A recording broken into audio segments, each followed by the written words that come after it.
Hello, my name is Ernesto Prado, and this is my digital literacy narrative. A memory that I have of a teacher and why this memory stands out to me would come from my fourth grade teacher, which was Mrs. Bergen. I remember her the most because she would motivate and support me so much to read and learn. She would introduce me to books above my grade level, and because of all the reading I did, I became a great speller. She also happened to be my spelling coach prior to spelling bee competitions. She helped me with learning the origins and correct pronunciations of words along with prefixes and suffixes, which has helped me a lot in learning the English language along with their meanings. For my first reference cited from this course, I will cite the video of current literacy issues. Laura Wolf mentions that from third grade and below, students are learning to read, and from fourth grade and on, students are reading to learn. So I agree with that and support it because in my school we had a thing called California Reads. It was like a reading competition, and the students who participated had the opportunity to not only win prizes but also learn from the reading. It was implemented by my school that first through third grade students didn't have to provide a summary from the books that they read, but fourth through eighth grade students did have to provide summaries of each of the books that they read.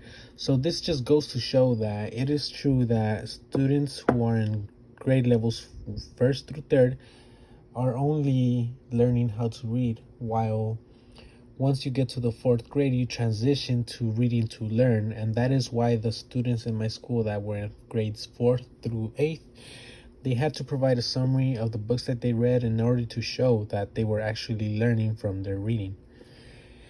In the case of influential and formative films, magazines, or video games, etc., I would have to go with cartoons.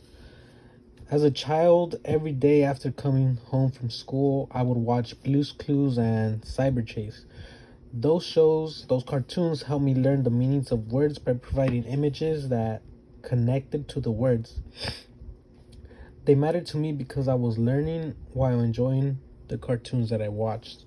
So an example from Blue's Clues would be that they were inside of a house and they mentioned the word rain, saying it is raining outside. And right after that, the camera focused on the droplets of rain coming down from the sky outside. So that helped me connect the word rain with the droplets outside that were coming from the sky. In the case of Cyberchase, they helped me with mathematical skills because there was one time that there was a train headed in a certain direction and there were missing pieces from a railroad. So the characters had to figure out the specific pieces that they would have to add onto the railroad in order to complete it without having extra long or short pieces. And doing the measurements there in the cartoon by the characters helped me learn about mathematical measurements. In regards to family members or friends that knew me as an adolescent and what do they remember about my literate life, I would have to say that would have to be my parents and also my physical education teacher. Growing up in a Spanish-speaking only household and going to school helped me become fluent in both languages, Spanish and English. My parents, along with my PE teacher, remember how I helped them both translate to each other during parent-teacher conferences, since my PE teacher only spoke English and my parents only spoke Spanish. That shows how I was literate in both languages at a young age. One of my assumptions about literacy in adolescence is that the earlier in age that individuals begin to learn to read and write, the higher chance they have to become literate compared to those who start learning at a later years. I will support this by saying that I began school since I was in pre-K. So for me, the English language, reading and writing wasn't as hard as compared to those individuals that I know came to my school at the grade levels from 4th, 5th, or 6th from Mexico, I remember they had such a hard time learning the English language, and even more having to write it.